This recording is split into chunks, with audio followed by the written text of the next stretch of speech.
ദിലീപ് കുമാർ, നമ്മുടെ ഈ മ്യൂസിയത്തിലേക്ക് വരുമ്പം എങ്ങനെയുണ്ട് മ്യൂസിയത്തിനുള്ള ഒരു മാറ്റം? ഒരുപാട് കാലം തിരുവനന്തപുരത്ത് റിപ്പോർട്ടറായി പ്രവർത്തിച്ച ആളല്ലേ, എങ്ങനെയുണ്ട് മ്യൂസിയം? പഴയതുപോലെ തന്നെ, പക്ഷേ ചില സൗന്ദര്യവൽക്കരണ പരിപാടികൾ ഇതുപോലെ ഈ ബൊട്ടാണിക്കൽ ഗാർഡനിൽ ചില സൗന്ദര്യവൽക്കരണം നടത്തിയിട്ടുണ്ട്. പിന്നെ ഒരു കാര്യം, അത് നേരത്തെ ഈ അടുത്ത കാലത്ത് തന്നെ തുടങ്ങിയതാണ്, നേരത്തെ ഇല്ലാതിരുന്നതാണ്, വളരെ നേരത്തെ ഇല്ലായിരുന്നു. അതായത് ഈ റേഡിയോ ഈ മ്യൂസിയം വളപ്പിലെ ചുറ്റിലുമുണ്ട്. അപ്പൊ നേരത്തെ അത് മാത്രമായിരുന്നു ഉണ്ടായിരുന്നത്. ഇപ്പൊ അത് മുഴുവൻ അതെ അതെ. അപ്പൊ ഈ റേഡിയോയിലെ പരിപാടി കേട്ടുകൊണ്ട് ഇങ്ങനെ ഈ മ്യൂസിയത്തിന്റെ 4 വളപ്പിലും നടക്കാം എന്നുള്ള പ്രത്യേകത കൂടിയുണ്ട്. കുറച്ചധികം റേഡിയോ പരിപാടി ചെയ്ത ആളാണെങ്കിലും ഞാനൊരു ദിവസം മ്യൂസിയത്തിലൂടെ വരുമ്പോൾ എൻ്റെ പഴയ ഒരു പരിപാടി റേഡിയോയുടെ കേട്ട് ഞാനൊന്ന് നൊസ്റ്റാൾജിക് ആയി. അല്ല, അതുപോട്ടെ, വർഷങ്ങളായി ഇവിടെ നടന്നിരുന്നതാണല്ലോ. പിന്നെ ഒരു ഞങ്ങൾക്ക് കുറേ സുഹൃത്തുക്കളുണ്ട്. അതിൽ ചില ആൾക്കാരൊക്കെ മന്ത്രിമാരായി പോയി രക്ഷപ്പെട്ടു പോയി. ഇപ്പം ബാക്കിയുള്ളവർ കൂടെ ഉണ്ട്. പക്ഷേ ഞങ്ങളുടെ നടപ്പിനെ പൊതുവെ നാട്ടുകാർ ഒരു ബഹുമാനിച്ച് വിളിച്ച് ദുർനടപ്പെന്നായിരുന്നു. അങ്ങനെ പറയാൻ കാര്യം തന്നെ അല്ല. നമ്മൾ ഈ കേരളത്തിലുള്ള എല്ലാ കാര്യങ്ങളും സംസാരിച്ച് ചില തീരുമാനം ഇവിടെ എടുക്കും, ഒന്നും നടക്കാൻ പോകുന്നില്ല. അപ്പോൾ ഈ നടപ്പ് സംഘത്തിന്റെ ലക്ഷ്യം നല്ലതല്ല എന്ന് കരുതി ഇവിടെ നടക്കുന്നവരിട്ട പേരാ ദുർനടപ്പുകാർ. അപ്പൊ അതിനകത്ത് ഈ അതുവഴി രക്ഷപ്പെട്ടു പോയ കക്ഷികളെ കൊണ്ട് പേര് പറയാൻ പറ്റുന്നില്ല നമുക്ക്. ദുർനടപ്പ് സംഘത്തിന്റെ ഒരു കൂട്ടായ്മ വേണമെങ്കിൽ അതല്ല, അത് ഇപ്പോഴും പോയിട്ടില്ല കേട്ടോ. നാട്ടിൽ നല്ലത് വരണമെന്ന് ആഗ്രഹിച്ച ആൾക്കാരാണ്, പക്ഷേ ജനം തിരിച്ചു പോയി. ഓക്കെ. അപ്പോൾ ദിലീപ് ഇന്നലെ ഇവിടെ ഉണ്ടായിരുന്നല്ലോ, സത്യപ്രതിജ്ഞ ഉണ്ടായിരുന്നു, ഭയങ്കര ജനമായിരുന്നു അല്ലേ? അതെ, വലിയ ജനക്കൂട്ടമായിരുന്നു. അത് ഈ സംഘാടകരുടെ കണക്കുകൂട്ടലെല്ലാം തെറ്റിച്ചുകൊണ്ടുള്ള വലിയ ജനക്കൂട്ടമായിരുന്നു. 15,000 പേരെയാണ് ഇവർ പ്രതീക്ഷിച്ചത്. പക്ഷെ വന്നത് ഏതാണ്ട് 65,000-75,000-ഓളം ആളുകളെത്തി. അതെ, അത്രയും കസേര ഉണ്ടായിരുന്നുള്ളൂ. പക്ഷെ ആ സ്റ്റേഡിയം മുഴുവൻ ഈ UDF പ്രവർത്തകരെ കൊണ്ടും ഈ സത്യപ്രതിജ്ഞാ ചടങ്ങ് തത്സമയം കാണാനെത്തിയവരെ കൊണ്ടും നിറഞ്ഞിരുന്നു. MLA-മാർക്ക് പോലും സീറ്റ് കിട്ടില്ല. കാരണം ഈ MLA-മാര് ദൂരെ വിചാരിച്ചത് അറിയോ, തിരുവനന്തപുരത്ത് ഇറങ്ങുന്നു, സ്വീകരിച്ചുകൊണ്ട് വന്നു, കസേര ഇരുന്നു. നമ്മൾ ഈ ചില ടെലിവിഷൻ പരിപാടിക്കൊക്കെ പോകുന്നു. ഇവിടെ എത്തിയപ്പോഴാണ് കാര്യങ്ങളെല്ലാം മാറി മറിഞ്ഞു. ഇരിക്കാൻ സീറ്റ് പോലും ഇല്ല എന്നുള്ള അവസ്ഥയായി. ഏതായാലും വലിയ ഒരു പ്രൗഢഗംഭീരമായ ചടങ്ങെന്ന് തന്നെ പറയാം. കാരണം ഇതിലെ സൂപ്പറായിട്ട് നടന്നു. അതെ, അതിന്റെ ഒരു സവിശേഷത, ഈ സത്യപ്രതിജ്ഞ പല മുഖ്യമന്ത്രിമാരുടെയും സത്യപ്രതിജ്ഞ ഞാൻ കണ്ടിട്ടുണ്ട്. അത് 2001 മുതൽ AK ആന്റണിയുടെ സത്യപ്രതിജ്ഞ എന്ന് പറയാം. അത് മുതലാണ് നമ്മൾ കണ്ടിട്ടുള്ളത്. മറ്റേത് പത്രങ്ങളിലൊക്കെ വായിച്ചുള്ള അറിവായിരുന്നു അതിനു മുമ്പുള്ള സർക്കാരുകളുടെയൊക്കെ. അപ്പോൾ ഈ 2001 മുതലുള്ള ഒരു ആ കാഴ്ചയിൽ നിന്ന് വ്യത്യസ്തമായിട്ട് ഇന്നലത്തെ സത്യപ്രതിജ്ഞ ഉണ്ടായിരുന്ന ഒരു പ്രത്യേകത, ഈ ഭരണ പ്രതിപക്ഷ നേതാക്കളെല്ലാം വേദിയിൽ അവർക്ക് മുൻനിരയിൽ തന്നെ ഇരിപ്പിടം നൽകി എന്നുള്ളതാണ്. സാധാരണഗതിയിൽ അതെ, അതാണ് സാധാരണഗതിയിൽ പ്രതിപക്ഷ നേതാക്കളൊക്കെ വരികയാണെങ്കിൽ അത് സദസ്സിലായിരിക്കും ഇരിക്കുക. മാത്രമല്ല, ഇന്ത്യയിൽ തന്നെ ഇത്തരം ഒരു കാഴ്ച, ഈ ഭരണപക്ഷവും പ്രതിപക്ഷത്തിന്റെയും നേതാക്കൾ ഒന്നിച്ചിരുന്ന് ഈ സത്യപ്രതിജ്ഞാ ചടങ്ങ് വീക്ഷിക്കുക.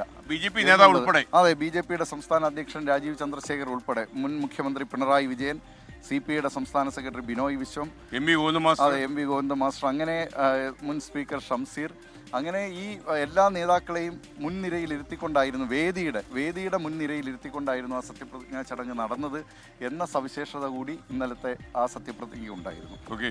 എനിക്ക് തോന്നുന്നത് മാത്രമല്ല, VD സതീശൻ എത്രമാത്രം ജനങ്ങൾ മുഖ്യമന്ത്രിയാകാൻ ആഗ്രഹിച്ചു എന്നുള്ള രീതിയിലുള്ള പ്രതികരണങ്ങളൊക്കെ ഓഡിയൻസിൽ നിന്ന് കേട്ടു.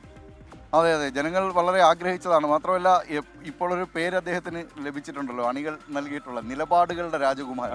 അപ്പോൾ ആ പേര് അതായിരുന്നു അവരുടെ ഒരു പ്രധാനപ്പെട്ട മുദ്രാവാക്യം തന്നെ. അത് നല്ലൊരു സൂചന എന്തോ ഇതിലെ ദുഷ്ടബുദ്ധിയിൽ ആലോചിച്ചപ്പം, നല്ല നിലപാടുകളുള്ള ഒരു വനിത മുന്നോട്ട് വന്നാൽ അടുത്ത മന്ത്രിസഭ നിലപാടുകളുടെ രാജകുമാരി നയിക്കാം.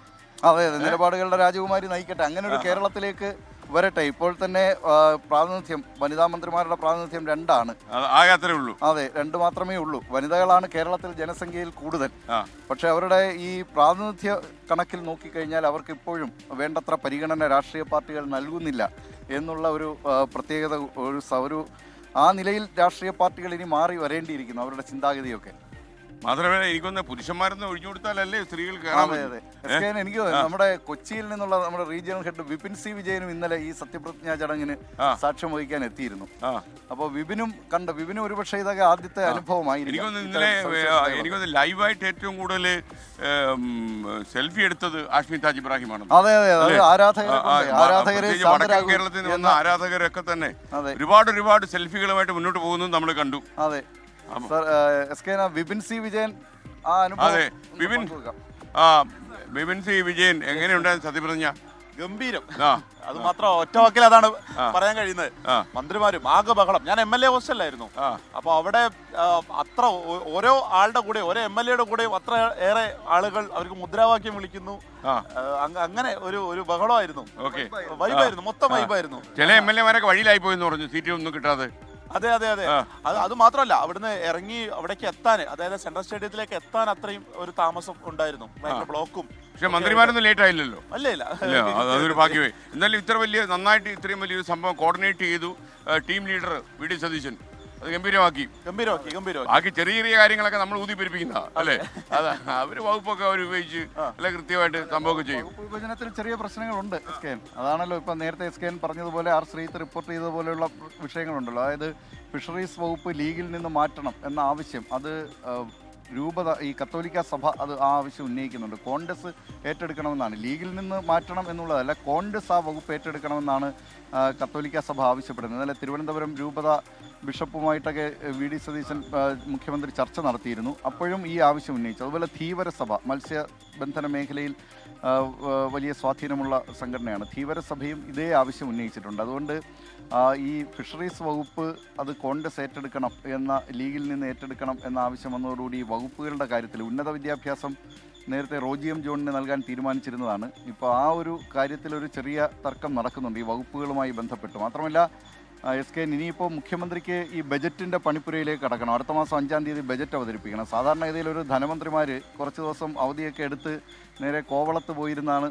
മുൻ തോമസ് ഐസക്കിൻ്റെ കാലത്തൊക്കെ അങ്ങനെയായിരുന്നു. അതിനു മുമ്പ് ശങ്കരനാരായണൻ ധനമന്ത്രി ആയിരുന്നപ്പോഴൊക്കെ ഇതേപോലെ കോവളത്ത് പോയി പൊതുമരാമത്ത് വകുപ്പിൻ്റെ ഗസ്റ്റ് ഹൗസിൽ കുറേ കാലം ഇരുന്നാണ് ഈ ബജറ്റുകളൊക്കെ തയ്യാറാക്കിയിരുന്നത്. അപ്പോൾ ഈ മുഖ്യമന്ത്രിയുടെ ചുമതലയ്ക്കൊപ്പം അങ്ങനെ അദ്ദേഹത്തിന് ഈ ബജറ്റുമായി ബന്ധപ്പെട്ട് ഇപ്പോൾ പിന്നെ പഴയതുപോലെ നികുതി നിർദ്ദേശങ്ങളൊന്നും കാര്യമായി വരുന്നില്ല. ഈ GST വന്നതോടുകൂടി കേന്ദ്ര സർക്കാർ ബജറ്റിൽ കേന്ദ്ര ബജറ്റിൽ മാത്രമാണ്. അപ്പോൾ അത് ആ ബജറ്റ് തയ്യാറാക്കുക എന്നുള്ള ഒരു ദൗത്യമുണ്ട്. പിന്നെ ആഭ്യന്തരവും വിജിലൻസും ഇല്ലാത്ത ഒരു മുഖ്യമന്ത്രി എന്ന നിലയിൽ അതെങ്ങനെയായിരിക്കും? കാരണം മുഖ്യമന്ത്രിയെ സംബന്ധിച്ച് എല്ലാ ഫയലും വിളിച്ചു വരുത്താം, സുപ്രധാന തീരുമാനങ്ങൾ എടുക്കും മുമ്പ് മുഖ്യമന്ത്രിയുമായി ചർച്ച നടത്തണമെന്നൊക്കെയാണ് റൂൾസ് ഓഫ് ബിസിനസ്സിൽ പറയുന്നത്. പക്ഷേ അതൊക്കെ പലപ്പോഴും കഴിഞ്ഞ 10 വർഷമൊന്നും അതങ്ങനെ എത്ര പേരെ നടത്തും? അതെ, കഴിഞ്ഞ 10 വർഷം പക്ഷേ കേരളത്തിൽ മുഖ്യമന്ത്രിയുടെ ഓഫീസ് മാത്രമായി എന്ന നിലയിലേക്ക് മറ്റു മന്ത്രിമാർ അതായത് സുപ്രധാന തീരുമാനം എടുക്കുന്നതെല്ലാം മുഖ്യമന്ത്രിയുടെ അറിവോടെ ആയിരുന്നു.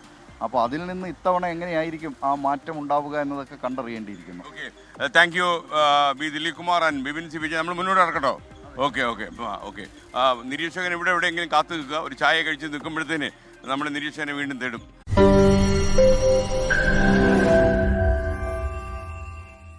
ലോകത്തെവിടെയായാലും ഏത് സമയത്തും 24 വാർത്തകളും ഓഗ്മെന്റഡ് റിയാലിറ്റി പാക്കേജുകളും എക്സ്പ്ലെയിനറുകളും വിശദമായി കാണാൻ ഞങ്ങളുടെ YouTube ചാനൽ നിങ്ങൾക്ക് സബ്സ്ക്രൈബ് ചെയ്യാം.